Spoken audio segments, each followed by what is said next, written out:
Hello, everybody, and welcome to the Reach Out podcast. This is your host, Juan Pablo Borges, wishing y'all an amazing day. I want to thank you all once again for tuning into this program and for taking the time to work in your professional development journey. Today, we have a very, very special episode with an amazing guest. So, without further ado, Dalia Shehata, welcome to the Reach Out podcast. How's it going today? It's going well. Thanks for having me. Thank you for being here, Dalia. Dalia, why don't you tell us a little bit more about yourself, where you grew up, your school, and your profession?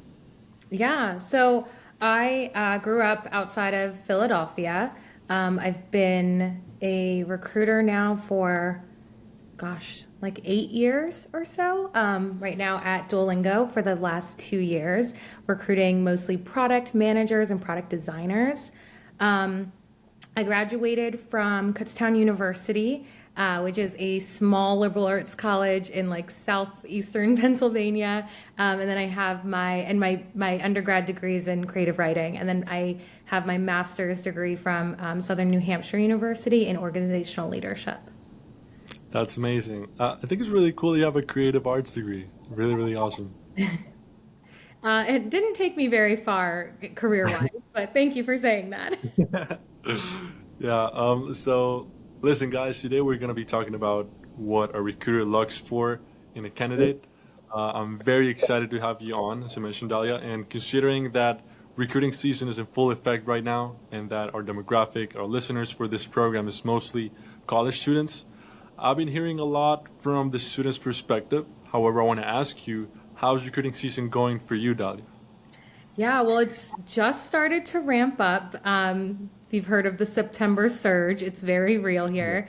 But recruiting season is going really well, getting to meet a lot of awesome students and look at thousands of resumes. It'd be like that. I've heard from a lot of recruiters, it's just a massive amount of resumes hitting their desk day after day. And it seems overwhelming because for this season, especially for you recruiters, it's like heavy, heavy working season. So I just want to give a huge shout out to all the recruiters and all the past recruiters that I've been interviewed in the podcast. Just huge shout out. Hope you guys have a very healthy recruiting season, including you, Dalia. And moving on, Dalia, it's no secret that just applying to a position is not enough to stand out. Most students, including myself, resort to networking externally, most commonly through LinkedIn. So I want to ask you, from your experience, what are some important things to keep in mind when sliding into the recruiter's DMs? Yeah, so it's funny because I actually have a LinkedIn post all about sliding into a recruiter's DMs. And one of the questions I get all the time is like, how can I make myself stand out when I'm, reaching out to a recruiter? And the truth is, recruiters get thousands of messages, depending on their followings, like they will sometimes never look at their messages. And so one of the things I usually tell students is don't slide into a recruiter's DMs, slide into someone who has the job title at the company you are aspiring to go to. So a lot of the time, people who are actually working in the industry are going to have way more bandwidth to talk to you over like a coffee chat or like a quick Zoom call than a recruiter would, especially during recruiting season where it's crazy. So that's usually the path I tell students. But if you really want to connect with recruiters because you want to get in front of more recruiters rather than just like maybe you're like looking at software roles or in product roles, so you don't know exactly who to reach out to, the best way to make yourself stand out is to actually engage with that recruiter outside of their DMs first. So commenting on their posts, sharing something that they have posted on LinkedIn, and then sending them a message of like, hey, I've been following you for a while. I love your content. I was curious about XYZ, whatever it is that you might be. But a warm DM is always going to get you further than like a cold call, like, hey, can you refer me to this role? Like recruiters don't have time to do that. That is very true. And sometimes, especially for us students and getting very into the recruiting season and all the stress that comes within applying to positions, we often forget that recruiters are human too. You know, they have a life outside their job. They're not just there waiting for us to DM them. And we have to be very careful and very caring towards all of you guys because uh, you want to build that long-term relationship with them where not only you gain something from them, but eventually they will also gain something from you once you graduate, once you cross each other's paths. And it is very important to keep that in mind, especially with what you mentioned, that a warm welcome is often more useful than just a cold opening of, let me just see if you can refer me to this job. Because, And yeah, one thing that I think students sometimes forget is that networking is actually really personal. mm, So networking, you have this mindset of like networking is you're throwing a net out and trying to get as many different connections that can connect you to whatever dream job you're looking for. But really, the best way to leverage your network is to genuinely care about the people that are in it and connect with them on a human level, because people are going to be way more likely to help you if they know you versus, oh, this person is reaching out because they want a job, I don't have time to help them. Or, oh, this person is reaching out and like I have engaged with them a couple of times, I'll take the time mhm. out to help them. 100%, 100%. And like those, assuming from what I've heard from different recruiters, whenever it comes to those moments where it's decision time and you see a familiar name within the pile of resumes and you get like flashbacks of some really meaningful conversation, really fulfilling conversation that you have with this applicant, it is more likely for you to just choose them for the following round or however it works out, right? Yeah, 100%. There are a couple things that Duolingo does specifically, like we'll do events at different cities, or we'll connect with people that are like members of Color Stack or rewriting the code. And often when I see names that I recognize from events that I hosted or participated in, I'm like, oh, I know this person. I'm going to move them forward. And a lot of the time, people are like, oh, I need a referral to get moved forward. Really, you just need to make some kind of impression on the recruiter somewhere other than just applying. 100%, 100%. And I'm gonna be kind of honest right now. Whenever I started the podcast, half of the reason why implicitly I wanted to start it out is just to have like a really good network, and eventually once I graduated, I could use that to leverage into a like cool job. And slowly but surely, I realized how that was not the point. Some of the people that I've interviewed in the past and past guests, they just become good friends of mine, and we still keep in touch. And it is rarely that we talk only about career-wise and career topics. We just like talk about each other, and like it becomes into like a very fulfilling relationship. So for all the listeners out there, keep in mind all of that we just mentioned, and tread carefully whenever you're trying to recruit to slide into the recruiter's DMs for sure. Um, Dalia, I want to mention how it's a very competitive market out there, and honestly, students and young professionals just keep getting better and better and more prepared each year. So, from a recruiter's perspective, how can a student stand out from the competition during the job interview? Yeah, that's a great question. And you're so right. I remember when I was looking for internships, it seemed like no one really knew what they were doing. And now students are like professional, like interviewers and interviewees. It's amazing. But yeah, one thing that, comes to mind is know the role that you're applying for, and do your research on what it is that that role entails and kind of the expectations. And a lot of this can be learned from content that's on the company's career page, but also if you do end up sliding into someone who has that job title's DMs, you can kind of say like, hey, what are the things that you are measured, like how do you measure success at your company and in your role? Knowing how that company measures success for a particular role is going to help you in the interview, because that's the whole point of the interview, is to make sure that you can actually do the job that we're asking you to do. So I think that that's like one way, is just like really doing your research and understanding kind of the measurable objectives. Definitely. I think that is a very cool point that you just touched on, and not a lot of people touch on like on the measurable aspect of it, because at least for me, I've seen like a pattern on people saying, do your research," and it just immediately translates into, "Oh, I'm just gonna ask some general questions to the recruiter at the end of the interview, and that's how I'm gonna stand out." But people don't really take the time to look into the position and look what it entails, just as you mentioned. So I think for all the people listening out there, especially the college students that I know are kind of stressed out about it at this moment in time, be very careful because the money is important, but it's not everything whenever it comes to applying to a position, you know? Yeah, it's funny. I think this generation of students is a little bit more compensation focused than when I was interning, and I didn't care about money. I was just like, someone give me a job. It was a recession though. So but I think when you are trying to find the right internship or new grad opportunity, compensation is totally important and a very valid thing to think about. But when you're so early in your career, you have the rest of your life to make money.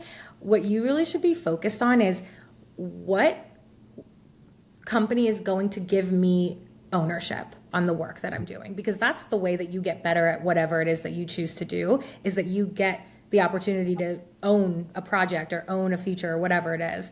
And then I would also, in that same breath of like, where do I see myself growing, not necessarily at the company, but just in general in the next 5 years.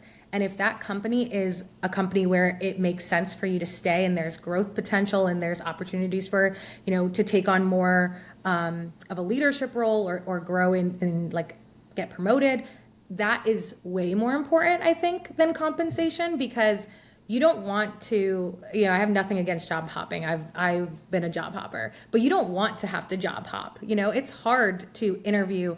And if you can find a place that will grow with you, especially when you're early in your career, that is going to take you way further than maybe a couple of extra $1,000 would. That is very key and something that it's very worth mentioning and highlighting, because that just brings me back to the last episode of the podcast where I interviewed Minvo, and he was my old boss, and he mentioned how with his graduating class, he was like the outlier whenever it came to looking for a job in the financial industry. He was like not looking for the higher salaries. He was just like entering a very entry level position, nothing crazy in terms of salary. But as the decades moved on, he just became much more happy and more fulfilled with the position that he had, because it was the type of fulfillment that you just mentioned, Dalia, which is just ownership, opportunities of growth, and that at the moment it didn't seem like a big deal because everyone's just like putting on this huge headlight into the like starting salary and the bonus, and he just didn't decide to care about that. And when he was older, like right now, that starting salary like doesn't mean anything to him anymore. It's just like the type of life that his job is able to give him. Yeah, So absolutely. that's very true, Dalia. Really, really good point. Um, I read about how you were a big advocate on mentorship. I was hoping you could tell me a little bit more about how mentorship has impacted your professional and personal life in a more positive manner. Yeah, I love mentorship. When I left college, and I was about to enter the workforce, I really had no idea what I was doing. And I had a mentor that it was funny the way that we met. I babysat her kids throughout high school, and we kind of just stayed in touch. And she, like I said before, my undergrad is in creative writing, and she was working in public relations at the time. And so I really leaned on her on how to make a writing career into or like a writing degree into an actual career. And so she helped me a ton when it came to my resume, just basic interview questions and things like that. And we had kept up and going back and forth whenever I would apply for a job. She would help me. And so mentorship can be really prescribed like that, where it kind of happens organically, and it's like for a specific thing. But then I also had a really great mentor that kind of just like, she was my manager at my last job, and did not even try to serve as a mentor to me, but just really was a great resource for me and guided me. She was the one who encouraged me to go back to school and get my master's. And so I think a lot of it is, you know, finding people who are further along in their career, who've done the work, and going to them and saying like, help, I want to follow in your footsteps, what do I do? That's one side of it. And then I think another is just being willing to be mentored, which, so like what I mean by that is sometimes people will like seek out mentors, but they don't actually know how to be mentored. And mentorship is one of those things where it's almost like a friendship and like parent-child relationship. Like if my mentor would tell me, hey, I think you need to do XYZ, I probably would be like, yeah, you're right, I need to do that. Just like if my mom was like, hey, clean your room, I'd be like, okay, I'm gonna clean my room. So like I feel like mentorship is a very fine line between someone who's like kind of telling you, hey, this is the way that I did it. Here's the roadmap. Follow this roadmap. But then also someone who's there to be that friend when you inevitably, you know, get sidetracked or you do something that like maybe wasn't in the plan, which like that's life, right? So it's both of like, you know, someone who's there to pick you up when you're down, but then also is there to empower you and inspire you to move forward. That's a great way of seeing it. And, you know, I'm personally very, very happy that you've had those mentors across your career and across your life because I'm just getting started on this mentorship path. And I have two mentors right now. And it's just really, really surreal how these relationships just open like this perception of what I thought were my limitations, you know? What I thought I couldn't do just because it seemed like such a big of a reality. So these mentors that I have, they just work in the companies that I would love to work for and have the jobs that I would love to have in the future. But not only that, but the personal aspect of them, how they care for other people, how they just live their life day by day and with like the biggest smile on their face and with an optimist like perspective on life is what really motivates me as a mentee to just keep going with it and keep learning from them. So I think for one, it's awesome that you've gotten to experience that and also right now in the position that you have because for those of you who don't know, Dalia is like top tier LinkedIn influencer. I gotta give it to you, Dalia. You have like over 30,000 followers and I've looked through your content and every piece of content is like very well structured, but not only that, is very well intentioned. So, very good for that. And also for all those people that are considering mentoring as a possibility to give another step into your professional and personal development journey, it's, I would say, the most recommended thing ever. What do you think, Dalia?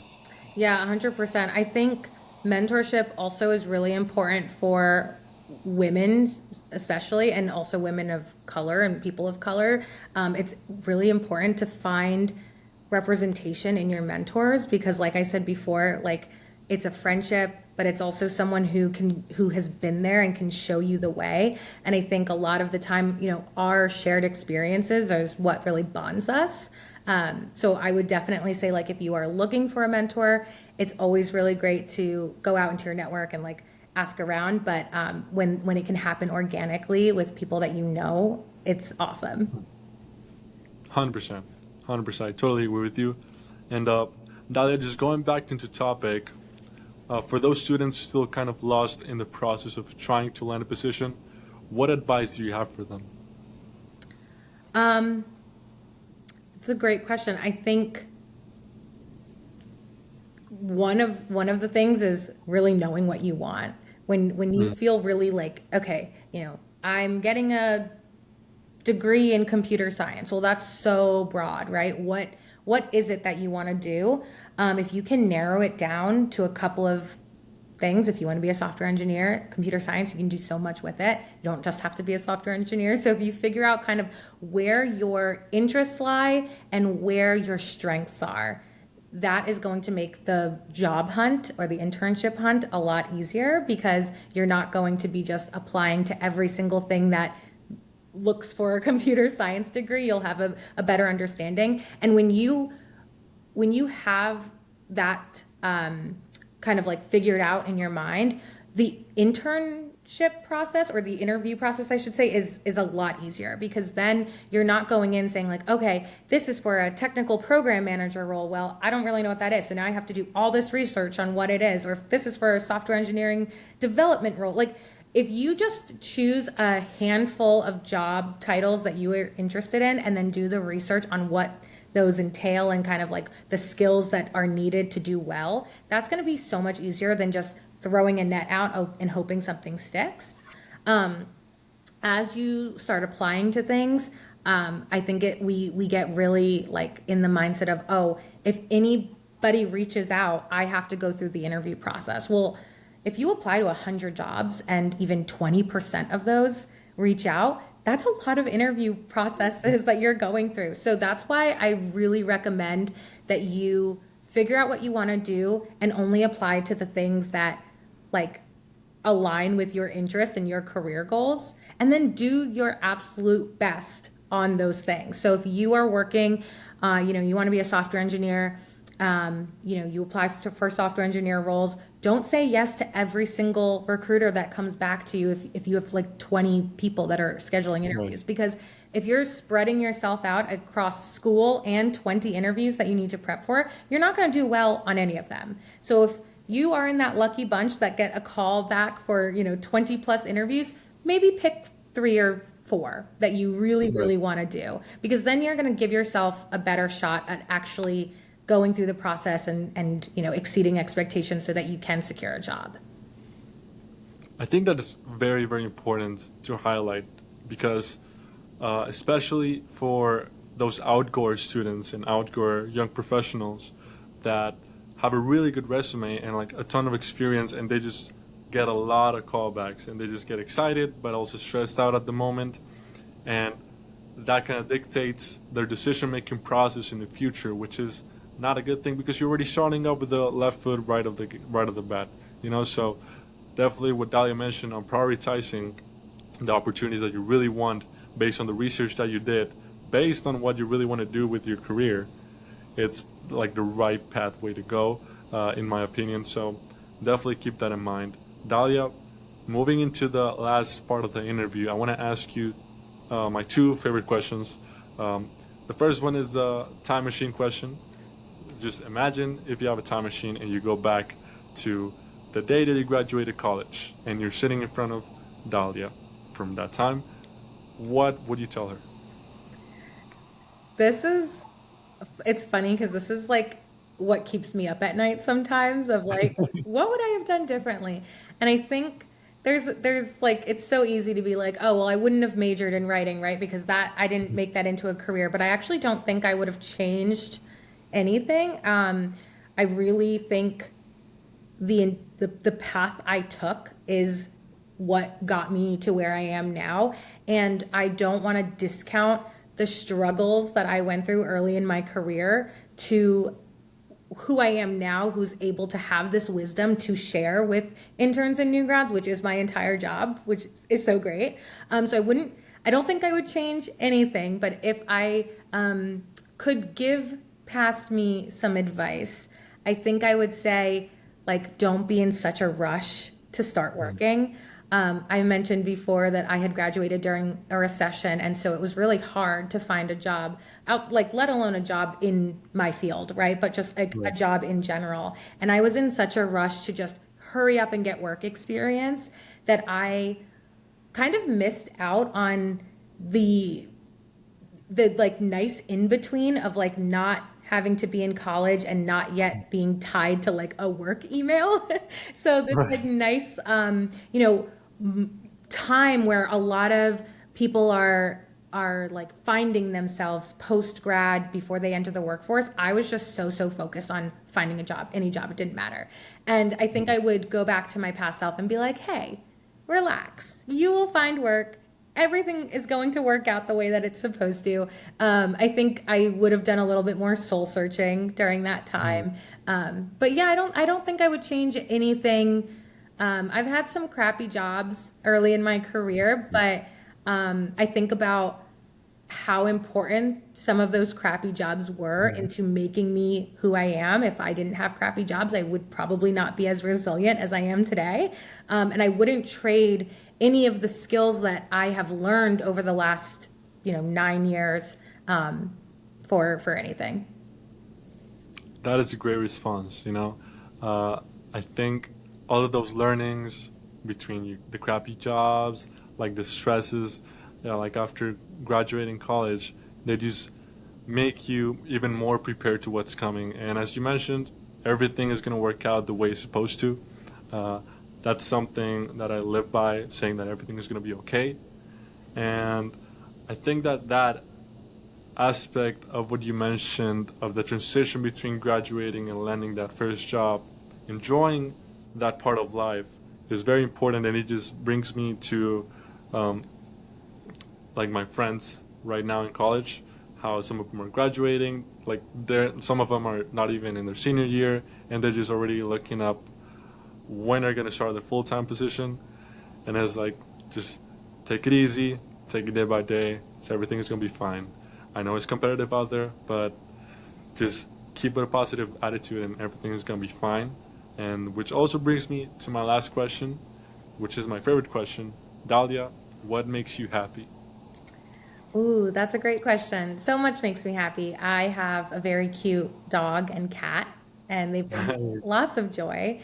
Um, I love my job, which is something that I am so proud to be able to say truthfully. I know a lot of recruiters that say, "Oh, I love my job," but like secretly they don't actually love it. They're just good salespeople, but I genuinely love my job and I love the people that I work with. My friends and my family, of course, bring me lots of joy. And as I've gotten older, I've gotten better with my work life balance. And so being able to enjoy a variety of different hobbies, which when I was like, earlier in my career, all I wanted to do was focus on work and getting ahead and figuring out like how to be the best, whatever it is that I was trying to be at the time. And now I feel like I'm secure enough in my career and in my abilities that I have so much more time to focus on things that I enjoy, like again, creative writing. I never gave up writing. It's something that I still really, really love to do. I love to paint. I've recently started roller skating. So there's like a lot of, one of those people that like gets a hobby and just immediately becomes their personality. But like there's a lot of things that bring me joy, but I'm very, very thankful that work is one of those things. Man, Dalia, I think a lot of people have a lot to learn from you. Just the way that you see things and your perspective on life, and especially with your success professionally, it's admirable. So, once again, I want to thank you for joining me on this really, really special episode. I want to wish all the students and all the young professionals the best of luck in this recruiting season. I want to wish you the best of luck in this recruiting season because I know you're loaded with work, Dalia.